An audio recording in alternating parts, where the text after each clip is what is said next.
Greetings, everyone, and welcome back to a lecture in human biology. In this chapter, we'll be going over chapter 4 today, and we're really talking about in chapter 4 the organization and regulation of body systems. So now we're finally starting to get beyond the level of just the cell and start to talk about organism or organ function on a more of a tissue type level. So this chapter actually is taking us now into the tissue realm of that hierarchical organization of biology. So remember, we started with all things that take up space and have mass are called matter, and that matter is made out of atoms. Atoms form molecules. Molecules form cells, which she talked about at great length in chapter 3, and those cells form tissues, which we will talk about here in chapter 4.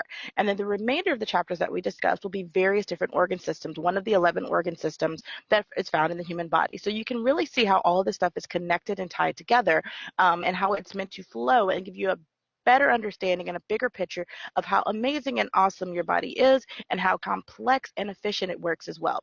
So let's go ahead and dive right in.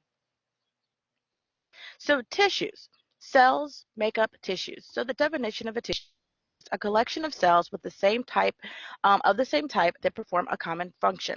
So the cells that make up your heart, the tissue that's found there, those cells are all pretty similar to one another. So the cells that make up the cardiocytes, or the actual heart muscle cells, all of those are going to have a similar form and a similar function.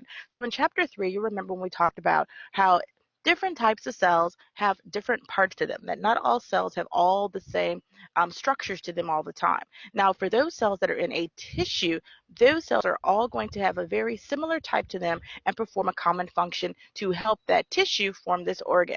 So throughout your body, there are 4 major tissue types, and each one of these tissue types has an organ system associated with it, and we'll be talking about that particular organ system. So the first type of tissue, which is the most kind of widespread tissue in your body, is connective tissue.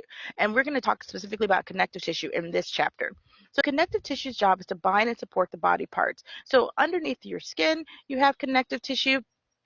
What allows for your blood to travel throughout the body. The blood itself is considered a connective tissue. Lymph is considered a connective tissue. So there's a very vast, collagen is a connective tissue. There is a vast, very wide category of the different types of cells that fall under this umbrella of connective tissue.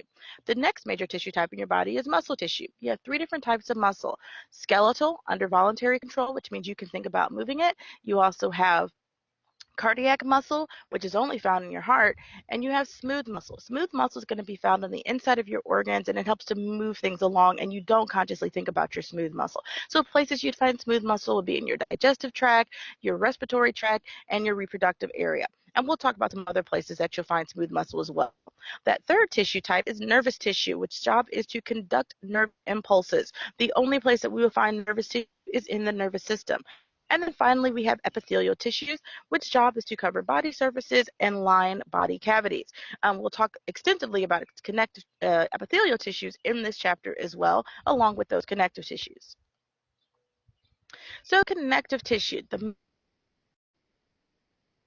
widespread of these tissues. So because connective tissue can be as organized as collagen, or it could be as loose as fat, so there's a very big difference.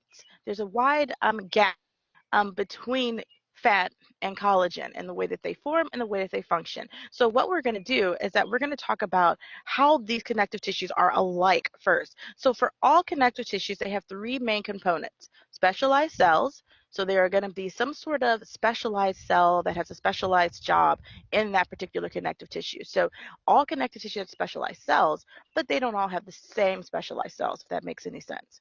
And then there will be ground substances. Ground substances is kind of the non-cellular stuff between the cells.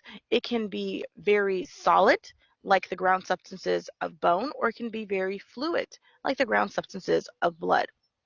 And then you have protein fibers.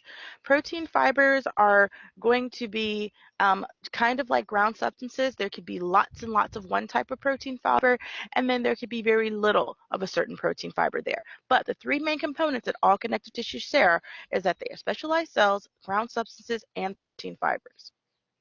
So the types of protein fibers that you can find primarily are collagen fibers, which are very flexible and strong. You can have reticular fibers, which are much thinner and they're more highly branched than normal collagen fibers are. Or you can have elastic fibers, which contain elastin.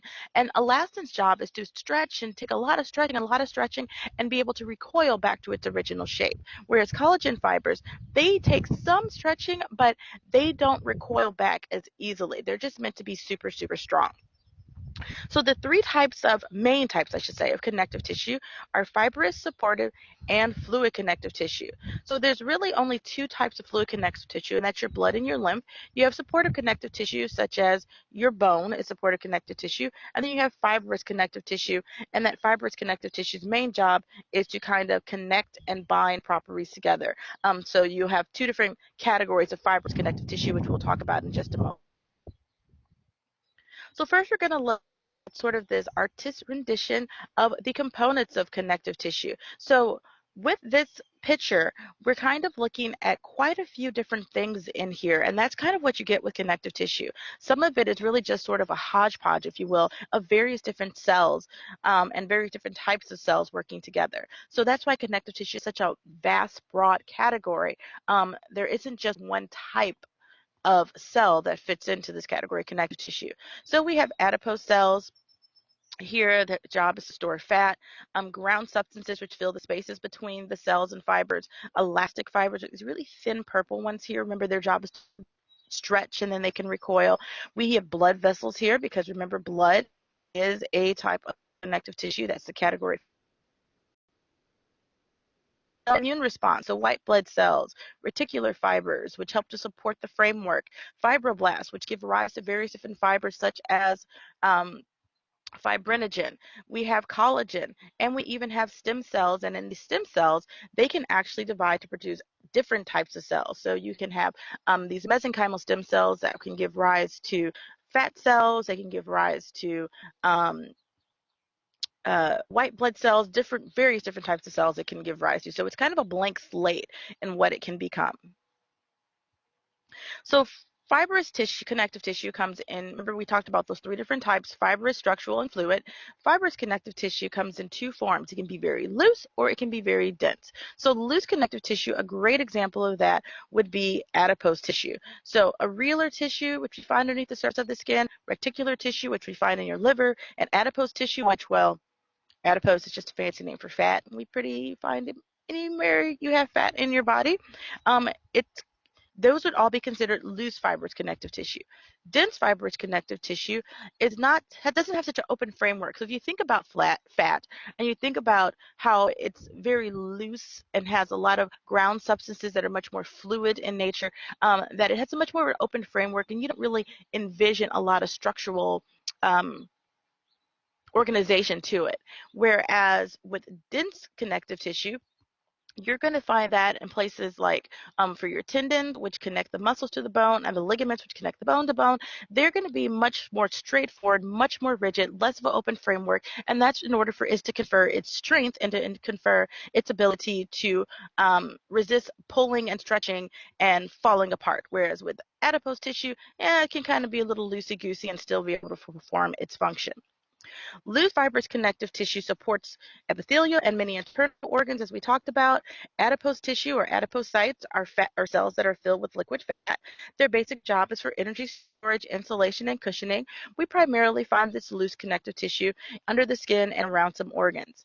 Dense fibrous connective tissue usually contains really densely packed collagen fibers. And those densely packed collagen fibers, remember that they're meant to be very strong and flexible. However, they're not meant to really stretch and recoil back to their normal shape. That is the job of elastin. So what we're looking at here is that we can find these various different types of tissue, fibrous connective tissue between loose fibrous connective tissue and dense fibrous connective tissue in such a place as your knee. There's a lot going on. There's not just one type of tissue. So we have loose fibrous connective tissue that's found in the fascia of this joint here, so just kind of in the outside surrounding. We have collagen that's there. We haven't started to talk about that yet, but collagen and bone are structural connective tissues, and we have bone obviously in this knee joint, and then we have our adipose tissue, and then this structure that's connecting the muscle to the bone, this tendon, is made out of this fibrous connective tissue. So just to kind of give you a picture of how widespread connective tissue is and how different this connective tissue is, even in something as shouldn't say simple, but as local as your knee joint, you have 1, 2, 3, 4, 5 different types of connective tissue performing 5 very different types of function in this one joint alone. So now moving on to the second type of connective tissue, and that would be supportive connective tissue. Two types of supportive connective tissue are cartilage and bone. The job of the cartilage is to protect the bone from causing friction. It also helps to protect the shape and allows for leverage of movement. Other places that we'd find cartilage is at the tip of your nose, you have cartilage. Obviously between bones, where there's a bone-to-bone connection, you'll have cartilage. And your ears are also made of cartilage. The disc between your vertebrae are also those intervertebral discs are also made out of cartilage. Like adipose tissue, cartilage cells are made out of specialized cells called chondrocytes. And those cells are going to lie in these little tiny spaces called lacunae. So the matrix of this is solid, but it's very flexible, whereas the matrix of adipose tissue was really flexible and not really all that solid. Another important feature of cartilage is that it's avascular. That means that it doesn't really have a direct blood supply, doesn't have direct blood vessels there. So that's the reason that cartilage is going to heal much more slowly, because any nutrients and any cells or structures that have to get to this area to heal it, they have to make it there via diffusion. So if we look at this chart here, which I think is an excellent chart for you to refer to, this is in your textbook, is to look at how we can have kind of a flow chart of these connective tissues between fibrous, supportive connective, and fluid connective tissues. So for those fibrous connective tissues that we talked about, we had loose examples of that were adipose tissue, reticular tissue, and areolar tissue. We had dense fibrous connective tissue, tendons and ligaments were the example of that. And now we're on to supportive connective tissue, and we just talked about the cartilage, how it is a solid yet flexible matrix, does not have a direct blood supply, and then we're going to go over to bone, the other type of supportive connective tissue. The last types of last types of connective tissues that we'll be talking about will be the fluid connective tissues, which consist of the blood and the lymph. So this is a really good chart to kind of help you keep an idea and kind of keep these tissues organized. So going on to cartilage, there are 3 different types of cartilage that we're going to discuss: hyaline cartilage, elastic, and fibrocartilage. So remember I told you those different places that you're likely to find cartilage. And you can find cartilage at the tip of the nose, and also at the ends of bones. And cartilage also makes up the fetal skeleton, which we hadn't talked about yet, but we're talking about it now. That type of cartilage is called hyaline cartilage. So it's a very fine collection of collagen fibers. Elastic cartilage is the kind of cartilage that's found in your outer ear. And then I also talked about in the previous slide how you have cartilage that forms those discs in between your vertebrae, and that's called fibrocartilage. So that fibrocartilage is very strong fibers, and they're found in between the disc of your vertebrae and also between at your pubic symphysis. So where your left and your right pubic bone together, you have this bit of fibrocartilage that's there. Now, although this fibrocartilage is extremely strong, lots of good collagen fibers, it is not all one consistency completely all the way through. There's a kind of a soft inner portion of that fibrocartilage, and then there is a tougher outer portion of that fibrocartilage that makes up your intervertebral disc. With degenerative disc disease, what's happening there is that disc, as it ages, which a lot of people get, but some people have early onset of the disease for a variety of number of reasons, but that disc, the soft portion of it kind of bulges out, and if it starts to bulge out, it can begin to press on the nerves of the vertebral column and cause a lot of pain, a lack of mobility for individuals that have that. And then since that inner portion is pushing out, it really reduces the integrity of that disc, and the disc collapse. So as a result, instead of the vertebrae being nice and stacked on top of one another, they begin to kind of crash onto another, which is what we kind of give as the designation of degenerative disc disease.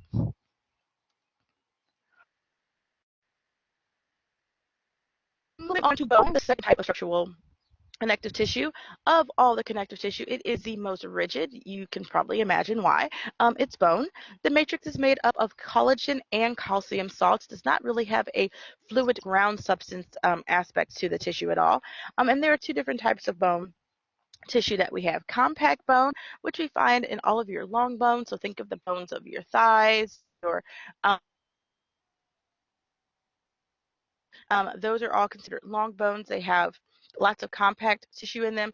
And then there's spongy tissue. Spongy tissue is surrounded by a compact bone on either side, and then on the inside you have the spongy bone that's in there. On the inside of the long bones, you have this spongy tissue. So at the ends of the bone, which we call the epiphysis, you have the spongy bone as well. So compact bone makes up the shafts of the long bones, which we talked about. And within those shafts, we have what are called osteons, and we're going to have a whole lecture on this in the next chapter that we cover. The central canal contains the blood vessels and the nerves that go through this area. And then bone cells, like chondrocytes or like cartilage cells, are also found in the lacuna.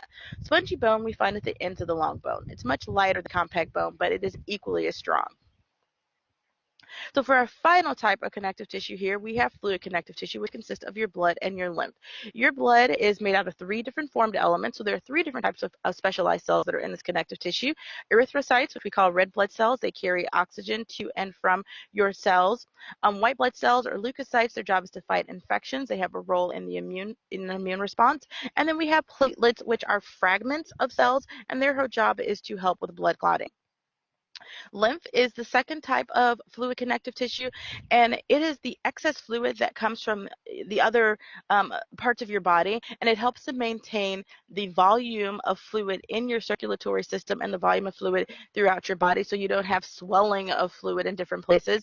If you've ever heard of lymphedema and you see people that have these swellings of fluid, typically in their lower extremities like their legs or their ankles, that is where there's kind of leaking out of that excess lymphatic fluid, and it's causing swelling there, which it should be getting circulated in and out of the body, and being used properly, and not and remaining in those lymphatic vessels and in the circulatory system and the blood vessels, but it's not doing so for whatever reason, so it's kind of pulling and causing that lymphedema. So here's just a pretty picture of some of those formed elements of blood between red blood cells, white blood cells, and let's see if we can find some platelets. And I don't see any little platelets here. Oh, there they are. And there are the platelets. So now on to the next class of tissue of the body. We have muscular. So remember, there are 4 different types of tissues that make up your body. We had connective tissue, which we talked about, and we said that there are 3 different types of connective tissue. We have structural connective tissue, fluid connective tissue, and we have fibrous connective tissue. Now we're going to talk about the second type of the 4 tissue types. And I keep going back to this. I will keep going back to this just because it can get a little daunting, is that now we're going to talk about muscular tissue. So connective tissue was the first class that we talked about, and it had 3 categories.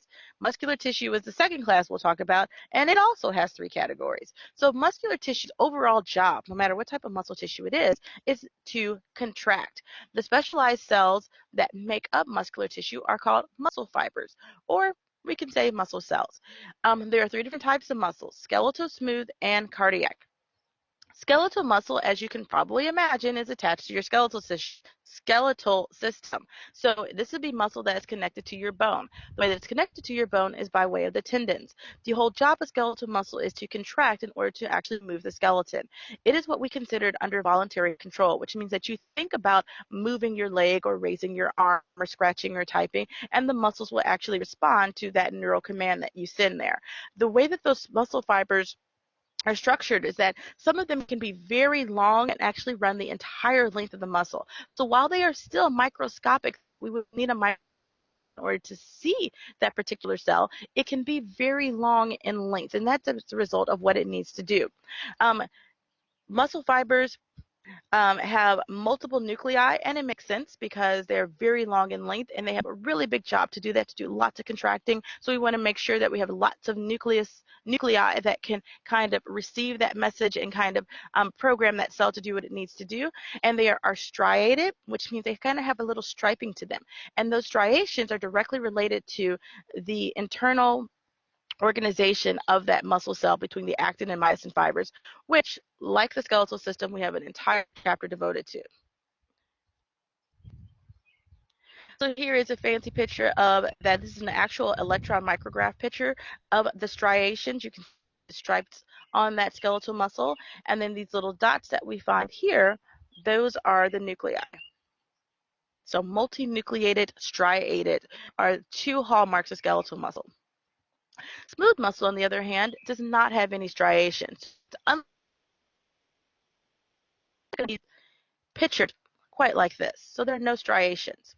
In addition, smooth muscle is not under your voluntary control. It's actually under your involuntary control. It means that there's a different part of your nervous system that controls whether or not it contracts. You don't consciously think about contracting it in much the same way that you consciously think about contracting your skeletal muscle. The places that we'd find your smooth muscle is that it'd be in the walls of the viscera, or another way to say that is just the wall of any of your organs that have a cavities to them. So your esophagus, your stomach, it is a cavity, a cavernous organ. That would be a place that you would find smooth muscle. The way that smooth muscle cells are shaped is that they're spindle shaped. So it kind of tapers off at the end, and you will find just one nucleus, unlike the skeletal muscle, which is multinucleated.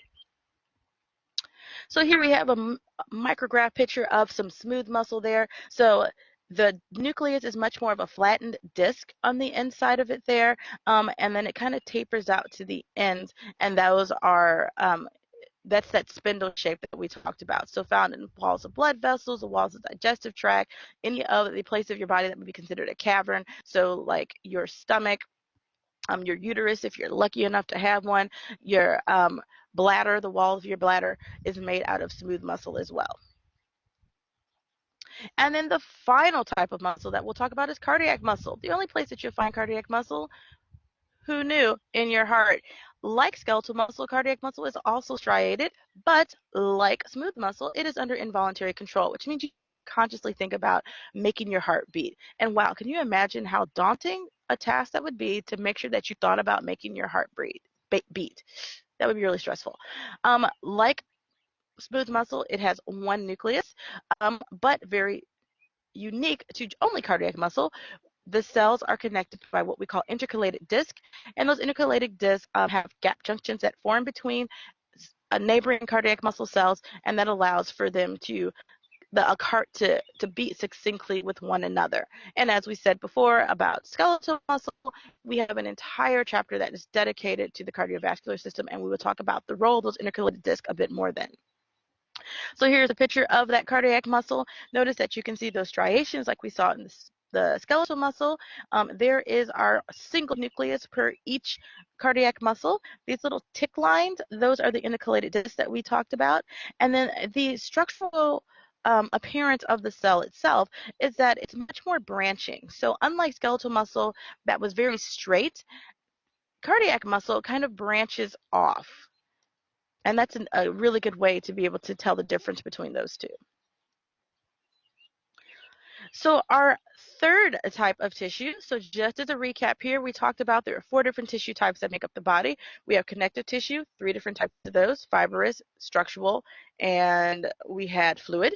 And then we had the muscle type. That was our second type of tissue that makes up your body, and there are 3 different types of those, cardiac, skeletal, and smooth muscle. Now we're going on to nervous tissue. And for nervous tissue, there's really just one type of nervous tissue, but nervous tissue consists of neurons and neuroglia. The neurons, their whole job is to send and receive messages.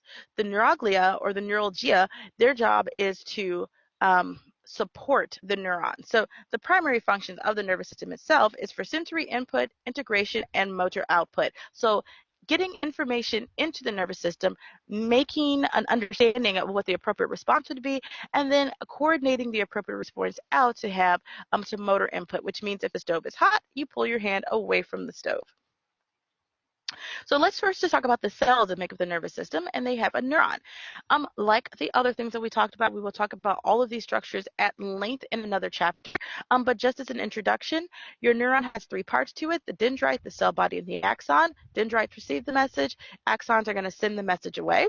Um, the axon conducts nerve pulses away from the cell, and then the cell body contains the nucleus and all the other fancy organelles that we talked about in chapter 3. So here we have a picture of a neuron, and you see this long myelinated neuron, a portion of the neuron, which is the axon, and then you kind of see these extensions that are happening at the top of the body. Those are the dendritic extensions, and neurons are constantly in communication with other cells. This guy here, the microglial cells and the oligodendrocytes and the astrocytes, these are actually part of the neuroglia. These are the supporting cast members. So they have a job of kind of helping to maintain and nourish this nerve cell here. So they're kind of the supporting cast members, and they all have various different jobs. So some of these axons are covered by a myelination, and that allows the nerve impulse to move faster. The neuroglia, as we talked about, it's quite numerous in the nervous system. In fact, it outnumbers neurons 9 to 1. And their main job, as I said before, is to support and function the neurons itself. So it's kind of the supporting cast members. And now finally on to our last type of tissue that's found in the body. So we started off with connective tissue, and then we talked about muscle tissue, and then we talked about nervous tissue. Now we're talking about that very fourth type of tissue that makes up the body, and that's that epithelial tissue. So just as a recap, for connective tissue, there are three different types: structural, fluid, and fibrous. For muscles types, we had three different types: cardiac, skeletal, and smooth. And then we talked about nervous tissue made up of neurons and neuroglia. And then now we're talking about epithelial tissue. So epithelial tissue is probably the second most kind of complex behind connective tissue and the different types of cells that you could find there. So let's first just talk about some of the basics of epithelial tissue. Epithelium is made up of tightly packed cells, and where you would find the epithelium is that it will line body cavities or cover body surfaces, and it can also make up the gland. So there are three really major things that epithelial tissue can do. So you can easily see how it's going to start to get a little complex, and we can start to find various different types of epithelial tissue.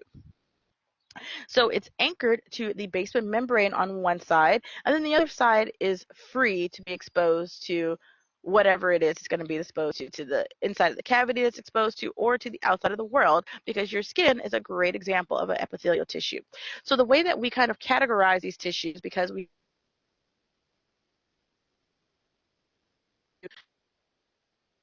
is that we name a tissue for the number of cells, layers that are there, and then we also name it by the shape of those cells. And I'll tell you what I mean by that in just a second. So when we talk about layers of the tissue, is there just one layer of epithelial cells there, or are there multiple layers of epithelial cells? Are there two or more? So if there's just one layer, it's considered to be simple. If there are multiple layers, then it's stratified. So an example of stratified epithelium would be that of your skin, because there are multiple layers of those cells. Simple epithelium would just have one layer. So your lungs are an excellent example of simple epithelium, because there's just one layer of cells that makes up the inner cavity or the inside of your lungs. And we want that to be the case because we want oxygen to be able to freely go across that layer of cells in order to get to the red blood cells. Whereas places that we want stratified or multiple layers of cells would be places that we need a lot of protection. So your skin needs to protect your inside of your body from the outside stuff in the world. You would want multiple layers there. So here we have pictures of simple, which is just one layer of cells, and stratified. And then we have a third category on here where it's called pseudostratified, which means that it looks like there's more than one layer there, but really what's happening is that there are it's not stacked one on top of one another. If you looked at this as a three-dimensional image, this cell is probably slightly tucked back behind the other cells, and these two cells are kind of in forward because there are these long columns and they all have to attach to this basement membrane on there. It's more of a three-dimensional aspect to it, so that when we look at it in a two-dimensional way, it looks like it's than one layer, and really it's just one. So we call it pseudostratified. So then remember, the second way that we classified epithelium is we classified it based on shape. So the three shapes we have are squamous, which means it's just kind of flat amorphous, or they can be shaped like little squares, cuboidal, or they can be long and slender, what we call columnar. So simple squamous epithelium, we can look at this word and figure out exactly how this tissue is organized. Simple meaning it has one layer, squamous, which means there are flattened, sort of amorphous shaped cells there. The places that you'd find simple squamous epithelium would be in the lungs, where we want the gas exchange to happen much more efficiently. Simple cuboidal epithelium, simple, just one layer, cuboidal, shaped like cubes, that's a single layer of cube shaped cells. So you can easily see how we're much more likely, and it's much easier to kind of organize all these various different types of epithelial tissues by looking at how many layers they have and then what shape those cells are that make up the layers. So here's just a picture of that simple squamous and that simple cuboidal. Simple cuboidal we find in the kidneys. Simple squamous we typically find in the lungs. So on to simple columnar, one layer, column shaped, pseudostratified columnar. Place that we find this is primarily in the respiratory tract. A lot of times we find cilia attached to them, and they help to move mucus across the membrane. So simple columnar, digestive tract, so in your large intestines we find that, and then pseudostratified columnar epithelia, cilia here on top, we find those in the respiratory tract. So another jobs that epithelial tissues can have is that they can make up glands. So one or more cells that make and secrete a product is called a gland, and you have two different types of glands in your body. Exocrine glands, which secrete things into ducts and onto the surface, and then you have endocrine glands. And the job of endocrine glands is to secrete into the bloodstream, and there aren't really any ducts there. So endocrine glands, a great example of that would be like your pancreas, and we will actually talk about the endocrine system. We'll talk about endocrine glands further there. So we have a whole chapter devoted to endocrine glands. So stratified epithelium, remember that has several layers there. So stratified squamous epithelium, stratified, multiple layers, squamous, kind of amorphously shaped cells. We'd find that in your skin, your mouth, and your esophagus. Now, there's a special kind of classification of epithelium which we call transitional. We only find transitional epithelium in your bladder. And the special thing about this epithelium is that the cells actually change shape in response to the stretching. So they can go from cuboidal to squamous shape. And we only find that, as I said before, in the lining of the bladder. So stratified squamous epithelium, we see there multiple layers. And the integumentary system, or the skin itself, it's made out of stratified squamous epithelial tissue. So the integumentary system is its own organ system, and rightfully could have its own chapter in this book, and in a lot of textbooks it does have its own chapter, but it consists of the skin, the hair, the nails, and the glands. Job of the skin is to protect the underlying tissues from trauma, pathogen, or germ infection. Anytime this pathogen, I want you to think about germs. And it also protects from water loss. Another important part of the skin is that it helps to regulate your body temperature. It helps to be that first line of defense against things happening to your body. So it has receptors for things like touch and temperature, and it really makes us aware of what our surroundings are. So in the integumentary system, like many of your organ system, it contains all different four of those tissue types. You have nervous tissue there, that's with the sensation of touch. You have muscle tissue there, smooth muscle, and the erector pili muscles that makes your hair stand up on your arms. So, and then you also have muscle that's kind of connected to this area. And you also have areolar connective tissue that's there. So you have fibrous connective tissue, you have dense connective tissue, you have adipose tissue that's in your skin as well. So there's all the four tissue types are contained in the integumentary system. So the skin itself has just two main regions to it, the epidermis and the dermis, and then underneath the skin we have that subcutaneous layer. So here's just a really cool picture of this anatomy of the skin. And notice, and I want you to just take a few seconds to see if you can kind of pick out all of those four different classes of tissue that we've talked about. So remember, we talked about connective tissue, we talked about muscular tissue, we talked about nervous tissue, and we talked about epithelial tissue. So see if you can find examples of all of this where I said that all four tissue types are found in the skin itself.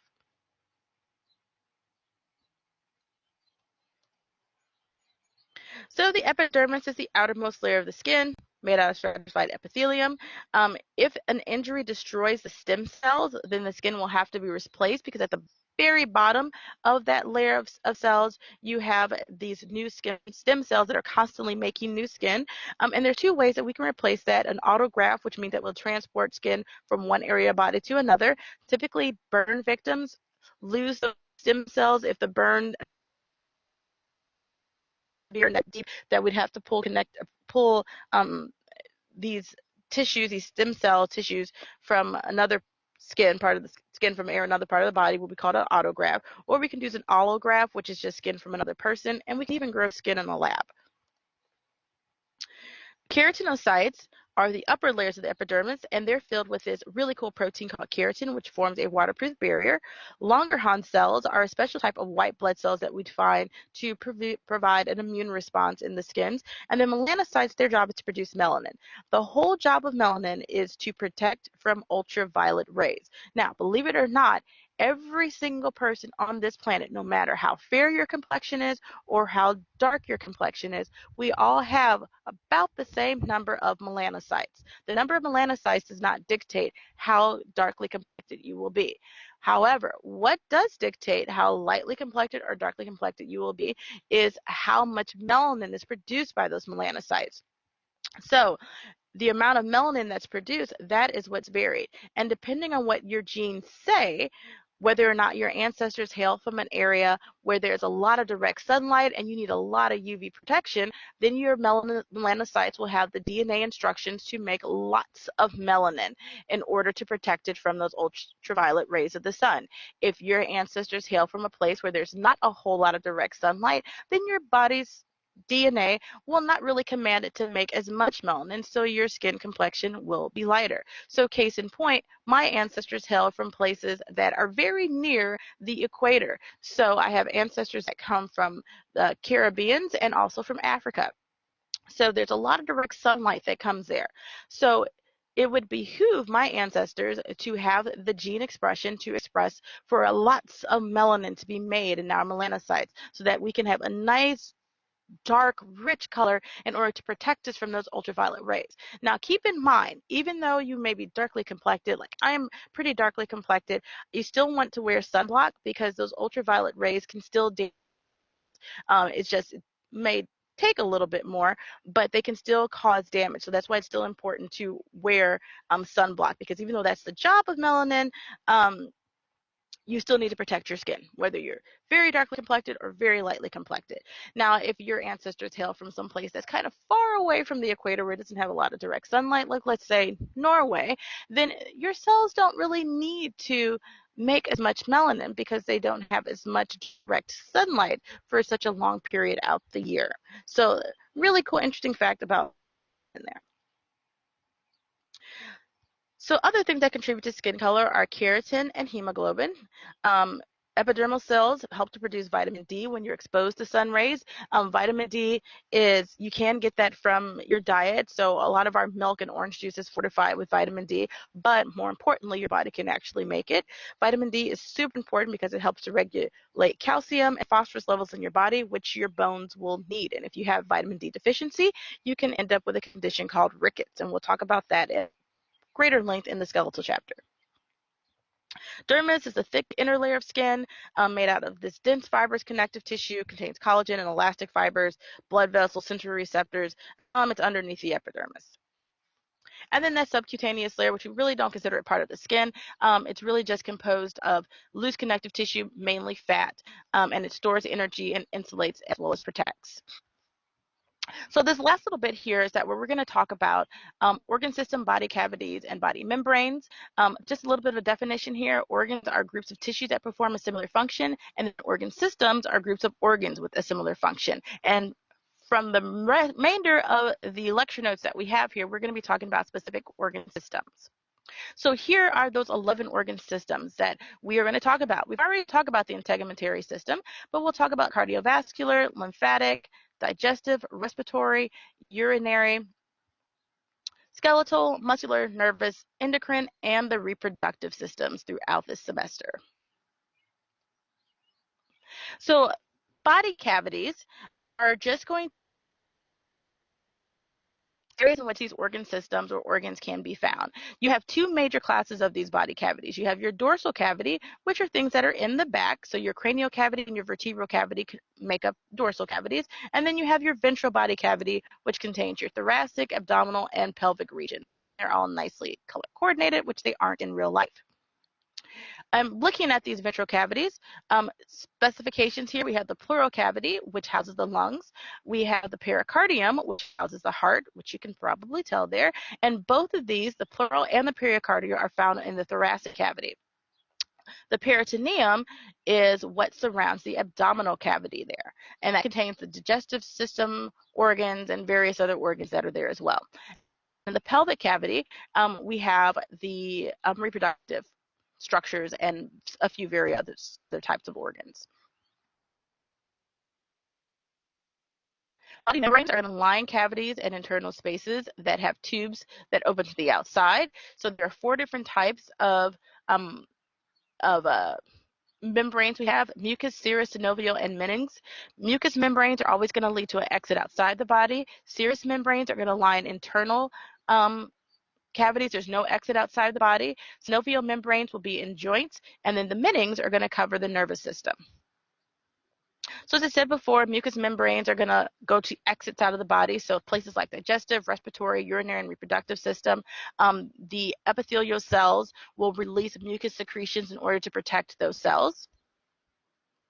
Serous membranes line closed cavities, so they don't have an exit outside of the body. So you can think about the membranes that enclose your heart, the pericardium, the pleural, the peritoneum that lines the abdominal cavity. So those would be examples of serous membranes.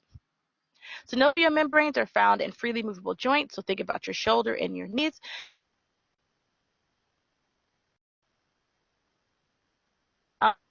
Will be surrounding your nervous organs, so places like your spinal cord. If inflammation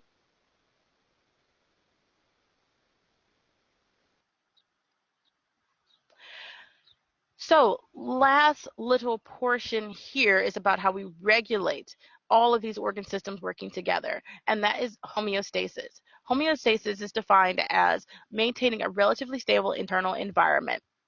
So we know that your blood glucose levels, the pH of your body, the body temperature, there's a very narrow band that it needs to be in before the body is in distress. So we want to make sure that we can stay in that area. So there are various different types of mechanisms or feedback mechanisms that make sure that takes place. So we have positive feedback loops and we have negative feedback loops. In order to help with that, we also have the nervous system and the endocrine system. They can coordinate the response with other organs in order to make sure that the body remains in homeostasis. So the nervous system moves a little bit faster, but the effects of the endocrine system, think hormones when you think endocrine system, they're going to last a little bit longer. So those 2 different means of maintaining it, so endocrine system and the nervous system, help to make sure the body remains in homeostasis, and the way that it helps to do that is it can have negative and positive feedback. Negative feedback means that whatever has made the body get away from homeostasis, the way that your body corrects itself is by doing everything it can to negate the stimulus. So it actually, the output of the system turns down or turns off production. And that's a really negative feedback is how your body maintains its body temperature. So for example, your body temperature gets too high, your sensors will pick that up The control center, which is the hypothalamus of your brain, directs a response that says, okay, body temperature is too high, we need the blood vessels to dilate. So notice how the nervous system is sending a message that's saying blood vessels dilate. So we get the blood vessels to dilate, we get the body to sweat in order to negate that stimulus, which means body temperature got too high, to bring it back down to a normal level. And here's just another picture of that feedback loop, that negative feedback loop that's looking at body temperature, where the control center is the brain or the hypothalamus, and then what the effectors would be in order to bring that body temperature either back up or back down. So positive feedback loops, instead of negating the stimulus like negative feedback loops do, positive feedback loops are going to continue to exaggerate the stimulus. So it's going to cause it to go even further. It's going to keep pushing it. So it brings about change in the same direction as the original stimulus. So it enhances the stimulus. Great example of a positive feedback would be childbirth. So if you've ever had a child or watched someone birth a child, and if you have not done that, you should put that on your bucket list, at least watch it on video. It's a really fascinating and yet slightly disturbing thing that goes on, and it's absolutely amazing how that process goes down.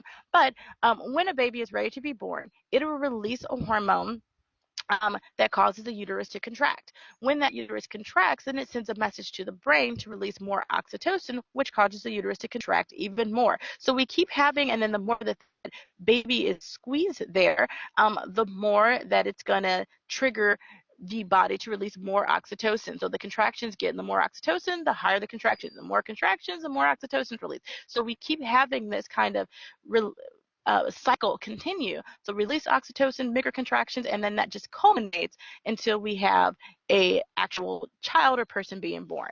Now, sometimes these positive feedback loops can kind of be harmful. And the case for that would be something like a fever, where your body raises its body temperature in order to get rid of this pathogen, because it wants to denature the proteins of whatever it is that's making you sick, that bacteria, and it will raise the body temperature in order to kill the bacteria, but the bacteria is not dying right away, so then your body raises the temperature even more to try to kill the bacteria, but the bacteria is still not dying, so it raises it even more, so you have this positive feedback loop.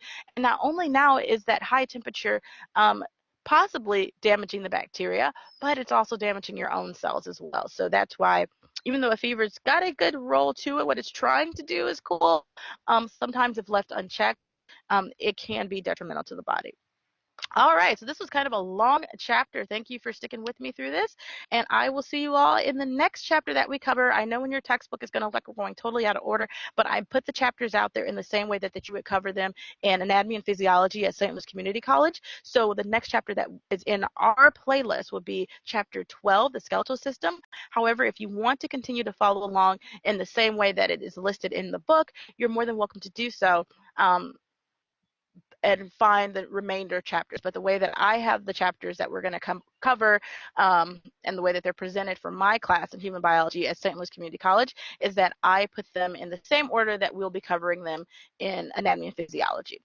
All right, so it's ta-ta for now. I will see you when we go over the skeletal system.